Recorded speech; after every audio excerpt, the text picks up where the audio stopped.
What's going on, everybody? Okay, here. So you've watched the trailer and the teaser, all the little info. Let's dig a little bit deeper into what they showed us. So now that I recovered from my reaction, I'm cool. It's a team game. I decided to look through each clip that they showed us of the game and try to dig into it a little bit more using the knowledge I already have from fighting games, because there's a lot more here than what they actually explained. So first, let's start with Illaoi, I think that's what they called her.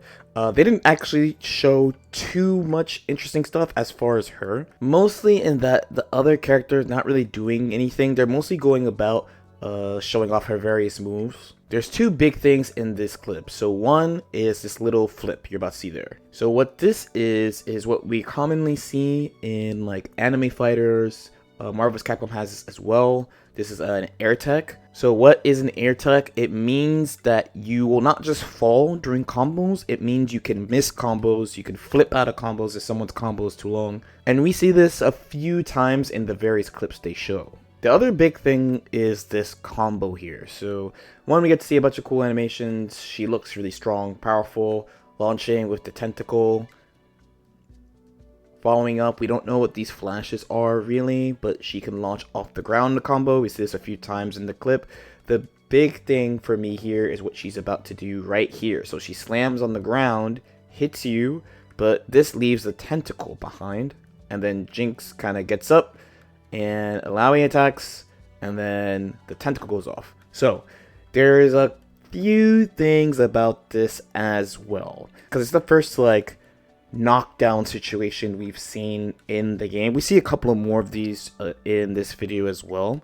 So depending on how the game treats this looks really good, honestly. So if the game has roles like Marvel vs. Capcom, then Illaoi can stand basically where she is, just wait for you to roll into her, while the tentacle covers the original spot, right? If they go the Dragon Ball FighterZ route, where you can just kind of vary when you get up, the tentacle just covers that for you, and then Illaoi doesn't have to use an assist or anything. She could just attack safely. And if it's like just traditional fighting games where the knockdown, you're just stuck there and you get up after X amount of time, then you get a really powerful situation, honestly. There, that would mean you would get whatever amount of time to set up a guessing situation that is really, really in her favor. So next we have the Darius section. So we get to see a lot of animations, which is cool. The first really interesting thing about this clip is this move right here.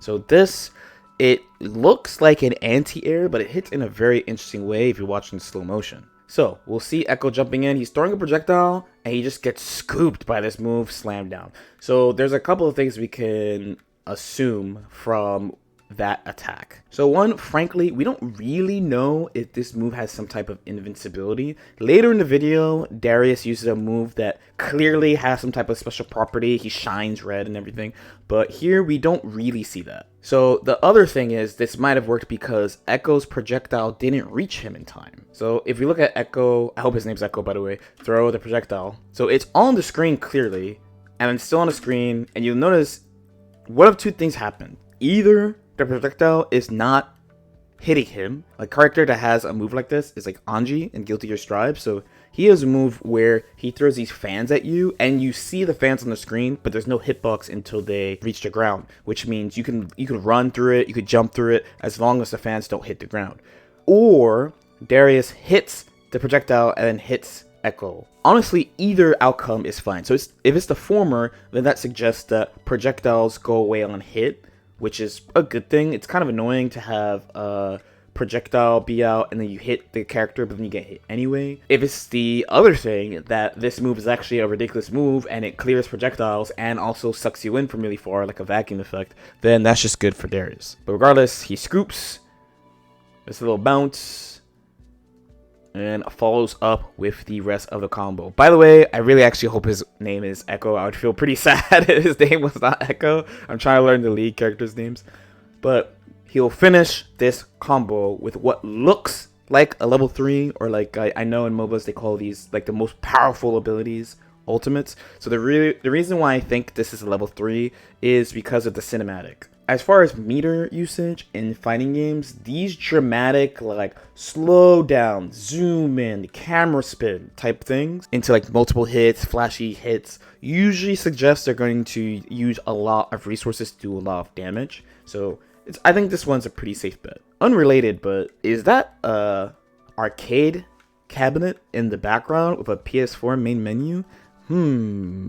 Anyway, so the next big section of the gameplay basics and tag dev diary is about movement. So specifically, they don't actually like show us like, hey, this is this is that, this is that, but the devs list walking, running, dashing, chain dashing, jumping, long jumping, which is a term that I haven't really heard in any fighting game, super jumping, and character specific movement options. So, while they don't go out of their way to say what the difference is between the different ones, we can guess what is being shown in the video. So, for example, this right here at the beginning, both characters are actually running before they do something that we don't know.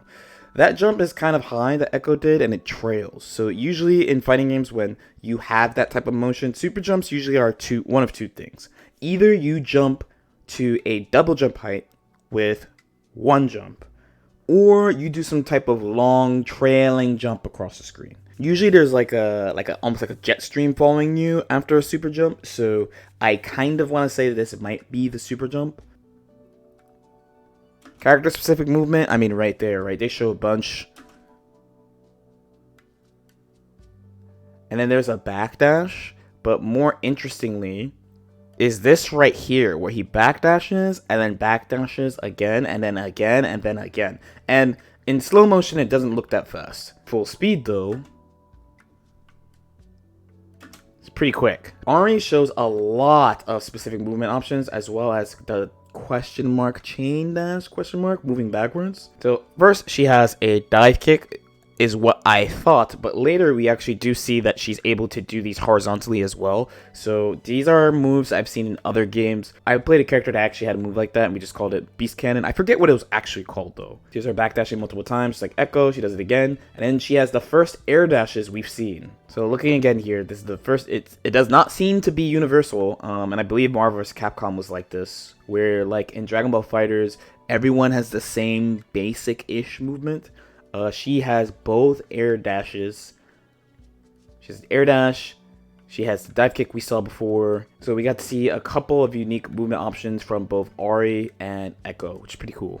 Outside of movement though, we have this little combo clip here also. So from here, they also just show like a lot of combos and things. So this is Ari knocking down into setting up this projectile and then kind of just pulling up on it, following up with multiple hits on her own. So this is the second character we've seen do this, because the first one we've seen is Illaoi. So next we have the offense section. Side note, but originally I was gonna break the video down by like, oh, here's this character, all the stuff we've seen from this character, all the stuff we've seen from this character, but I think it was kind of easier just go through how the devs set it up. So in particular, they show us offense, and then defense, and then tagging, but I'm, instead of going it from their perspective, because they are talking about these things, but they're not totally talking about what's going on, I'm going to instead just try to break down everything that's going on the best that I can. So, combo stuff. So, first, the big thing about this one that they show from Echo is what he does after the launch. In my original video, I actually laughed when he did this. We also want to incentivize action. This means making sure that your offense is rewarding. Holy shit.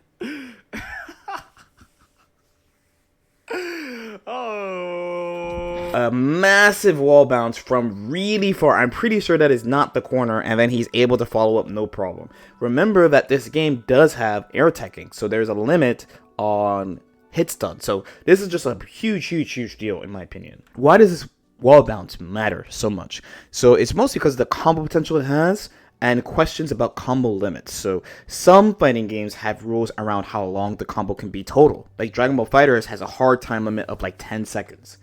Then most combo heavy games have a certain amount of hit stun before characters can escape. It looks like this game has this too, because we've seen air teching. Some games have hard rules about how much you can bounce off walls and the ground, and then even more still have patches where they go, well, no matter what we do, this is too good for combos. So let's make a new combo state to make it easy to combo here, but not everywhere. All these things went through my head when I saw this move wall bounce from that far, and Jinx could not recover. The next interesting thing about this combo is how he follows up here. So he uses his character-specific movement into a launch, into a jab whiff, into a follow-up. So my main questions here, the launch seems to have an insane amount of hit stun, but that's fine. It's a launcher. The jab whiffs for combo timing, but it gives me just a question about how the chains might be. Is that just like purely hit stun? Can you chain a little bit more freely? Can some characters chain more freely than others? We don't know. The other thing that this made me think is that there's a pretty good player doing these combos, I want to say, putting frame kills in the combo like that. Then we have the ground bounce into follow up. So this kind of just circles back to the first point of like what are the limits really. And he actually picks up off the ground here. And that's where he resets off the air tech and attacks off that. It sort of looked like she was forced in block stun. I don't know. So he ends it in a way that we've seen before, where he forces her to finally tech in the air before continuing his offense. So this suggests to me that at least at the moment, they are being extremely liberal with combo properties and hit stun, letting you do like a lot of stuff. But eventually in the combo, you'll run out. I wonder if there are any rules around ground bounces and stuff because of combos they end up showing later. So here they talk about the defense in the game a little bit here. So funny enough, this clip is supposed to be about defense, but it doesn't really show anything defensive wise. It just shows that some characters have like big buttons and stuff. I didn't really get too much from this. So next clip. So this clip shows push block for the first time, but it shows something else as well. So specifically, it shows assist call, projectile assist call pulling up. Jinx basically has a beam assist. This type of tactic is pretty common in team games. You use a projectile that goes full screen to cover you. Darius goes in, and then we see the first successful push block after. It doesn't actually look like Ahri hit him recovering, but he got pushed really far. The first time I saw this, I actually thought it was Jinx doing the projectile into handshake into Darius, but when I looked at it a little bit closer, it was definitely he was out on point and then he called her. This does look strong. The other thing that's big is, again, pay attention to Jinx. So she pulls up in the background, shoots. Darius pulls up, what looks like a light attack, a little medium attack. The heavy attack has a lot of startup. You push him off. She's still on the screen. Did you see her? If it was a smaller character, like Echo or something, or Ahri, you would be able to see Jinx clearly, but he's so big that you might miss him at full speed. So what this means though is that the assists are on the screen for a long time, but that makes sense because of their handshake system. That's a system where you can call an assist, and while it's on the screen, you can switch to them actively. That's the mechanic that made me kind of lose my shit. I'm not gonna lie, there's no other way I could put it. I was distraught to see the mechanic, but it's gonna be in the game, so let's all accept it. To end, again, I don't think she punished the attack. It's just more to show that the push block goes really far. We see her Cycle Crusher Beast. This is where I started thinking it was Beast Cannon, actually, because she does a forward one into a up diagonal one. Essentially, at this point, I believe she probably has 8-way movement with this. I don't know the rules, of course, because we don't have the game, but it's just very interesting to see that she's going to be very mobile between her air dash and her quick speed, and then she has 8-way mobility, ... question mark with the Beast Cannon.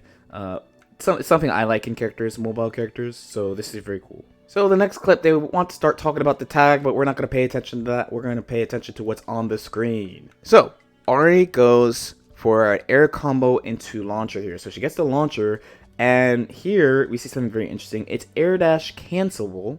So she canceled an attack into an air dash and is able to follow into her Beast Cannon. 1, 2, into knockdown, assist call, follow up. He's kind of stuck for a bit. Another Beast Cannon goes straight down into a freeze. Okay, so not as dramatic as what we saw before from Darius, but still a freeze, leading me to think that this is like a level 1 type of super. A resource for sure, but not as much as what we saw before. I have many questions about this attack and its effectiveness as well, because we only see the character get hit by it as a ton of hit stun, and he's not flipping out or anything.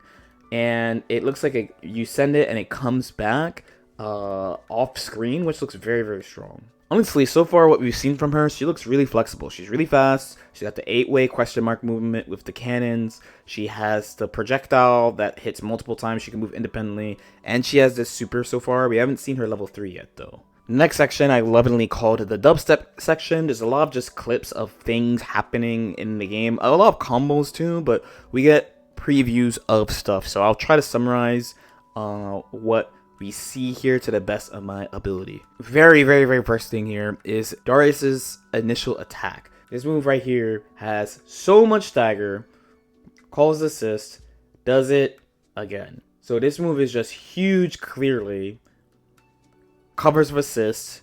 Then we go into the anti-air, but this time it hits a little bit different after the launch. So take a look at this. Kind of weird, huh?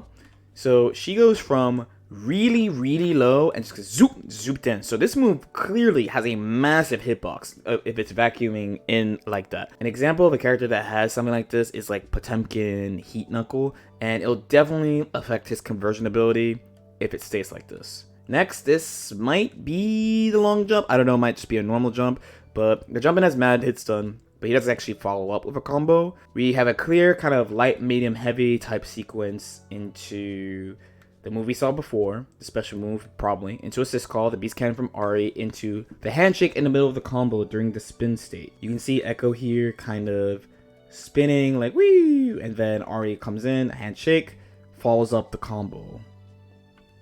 But in the middle of this, he sort of falls out of hit stun, it looks like. This happens in some games standing right here. And then she cancels into this weird cancel into throw.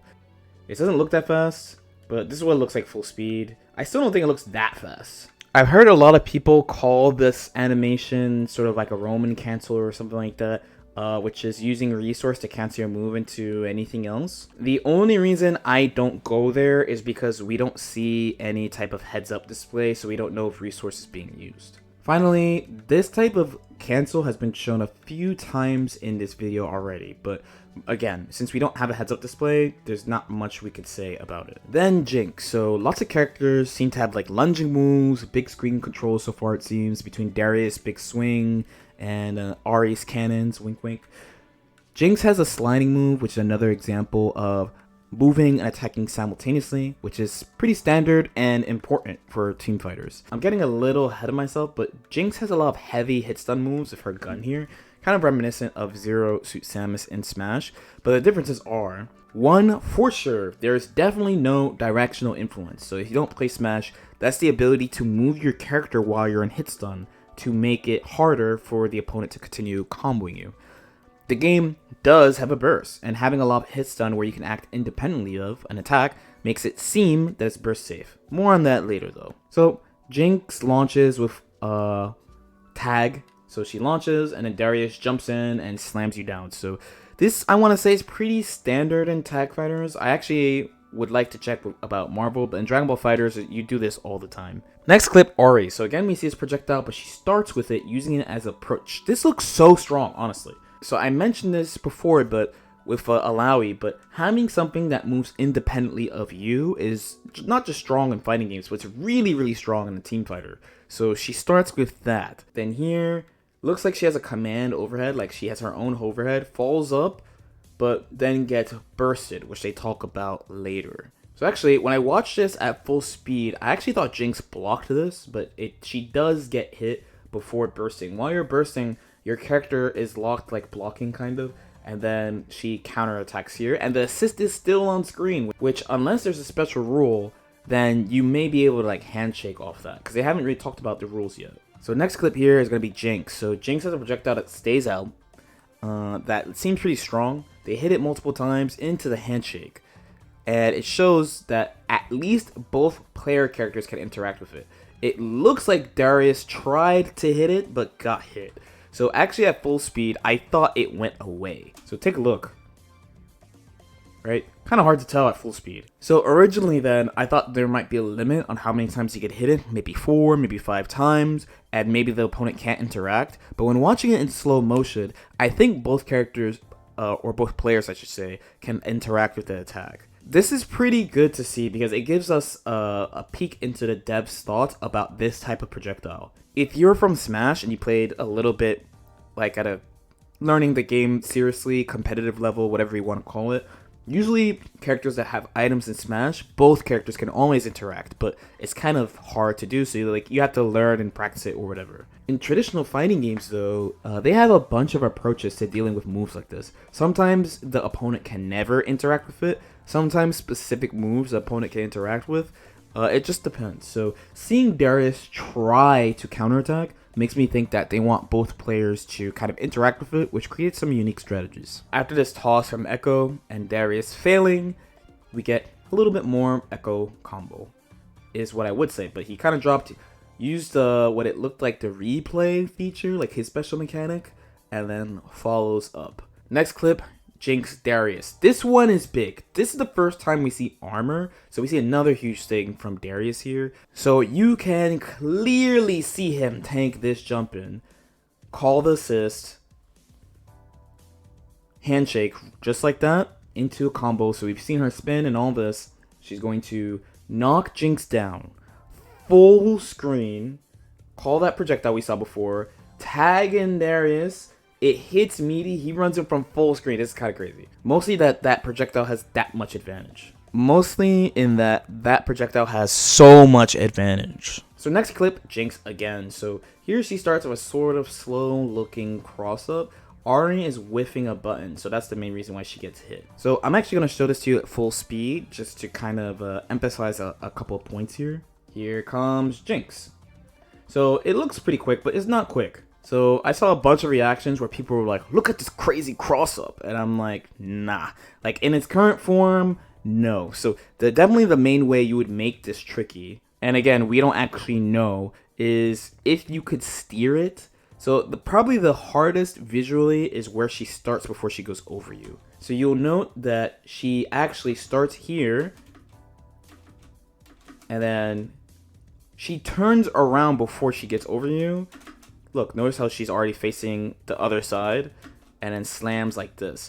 To be honest, I feel like she's hitting Ari's button and not like hitting cross up. But if you could manually steer this, like Trunks flip or something, or if you could do this on knockdown, do this with assist coverage first and like hang over their head and either go left or right, I think it would be very, very, very tricky. So in here, she goes into her Zero Suit Samus combo. Swing, swing, gone with long animation.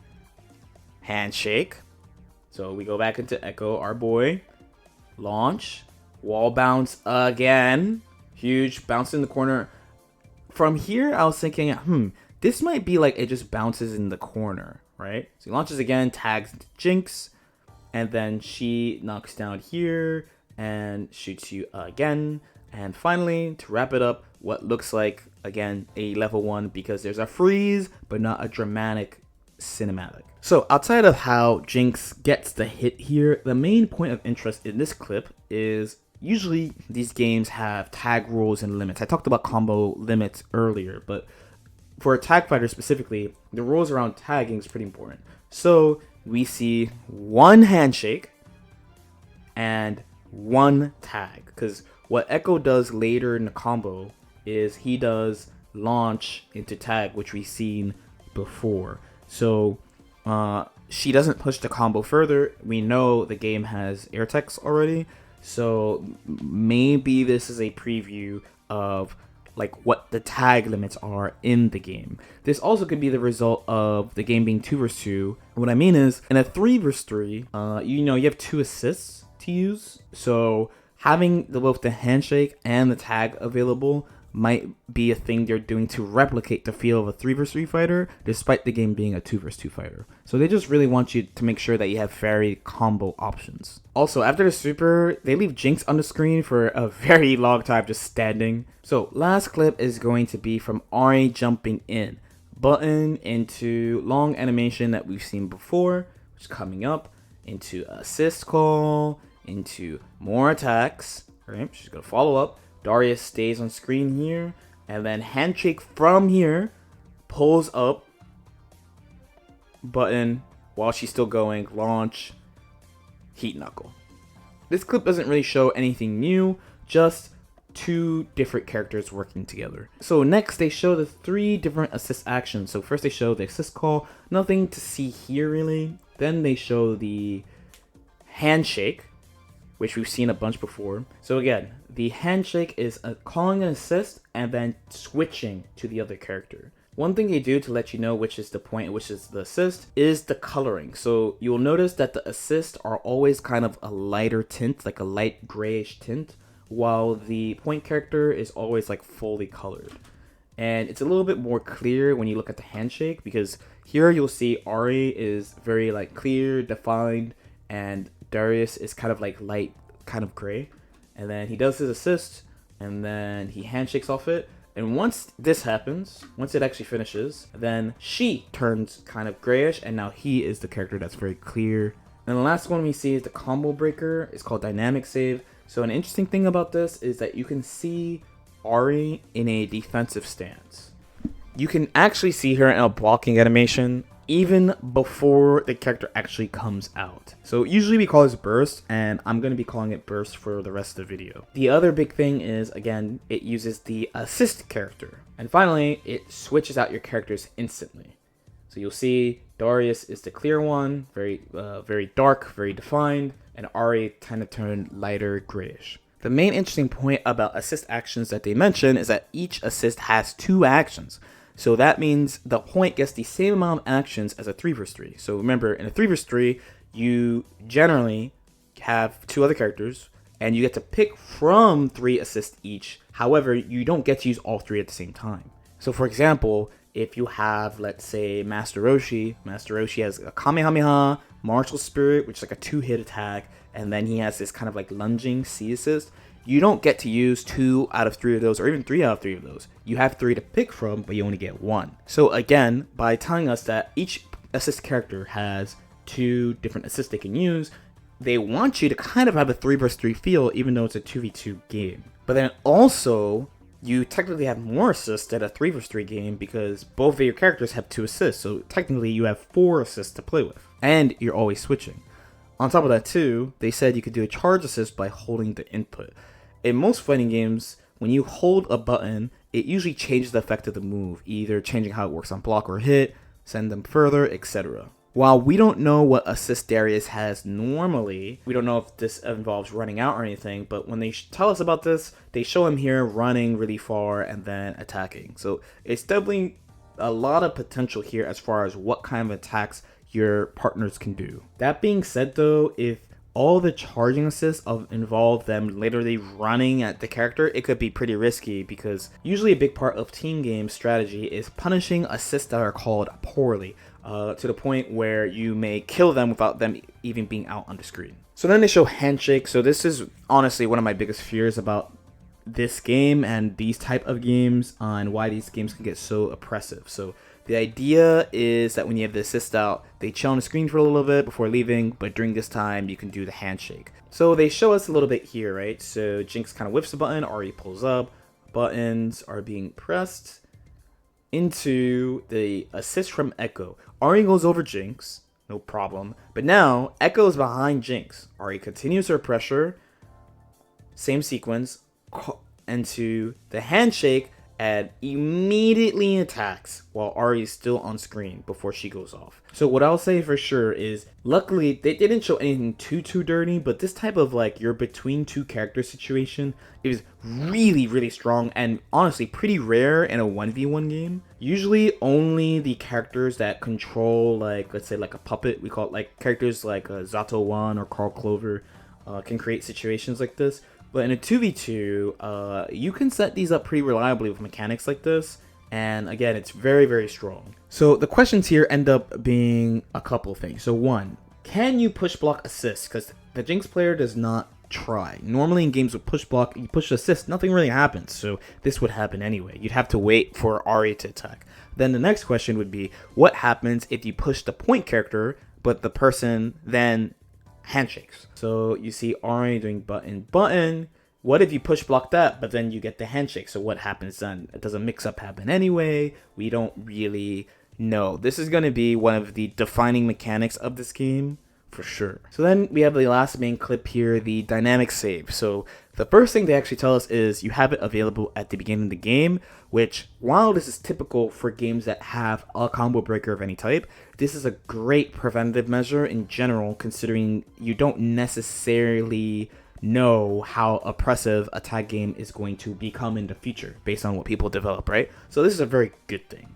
But then after that, and they showed us, I want to say earlier, but they show you can do a dynamic save basically at any time. So in, let's say like 1v1s, I play Guilty Gear. So in these two games with a burst, when you do it outside of hit stun, so if you do the combo breaker while you're not getting comboed, it's called an offensive burst or gold burst that has different properties from the actual combo breaker. So I would like to know if the dynamic save does something different when you aren't blocking or are not getting comboed. And another question would be, can you do it while you're knocked down? Because some games have rules of when you cannot use bursts. So after throws or supers, for example. Then on top of that, this burst knocks down from full screen. So I'm actually not a fan of this. So you see Jinx start the combo here. Ahri with the burst. Darius comes in. So she recovers decently quickly, but she goes full screen. So what is the actual problem with this? So this is actually something we talk about in Guilty Gear quite a bit, where characters that are zoners or set things up on the screen have a bigger advantage using burst than characters that are like rushdown characters. That being said though, it's not the point character who's bursting. The point character is bringing in the assist, so that will be part of the strategy. For the final clip here, they show the burst getting punished. So this is actually the first time looking at it in slow motion. Jinx catches Ahri here, okay, launching with the Zero Suit Samus buttons, and then she blocks the burst. So they both bounce.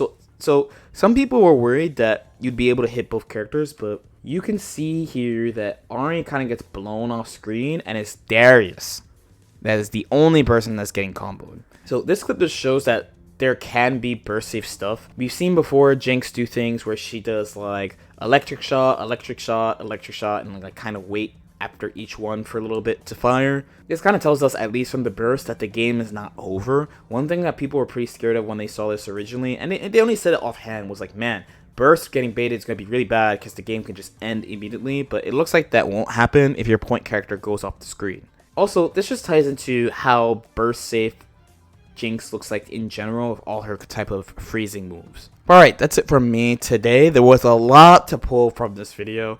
Let me know if you have any questions or comments in the comment section below. Like and subscribe if you guys feel like it, and I'll see you next time.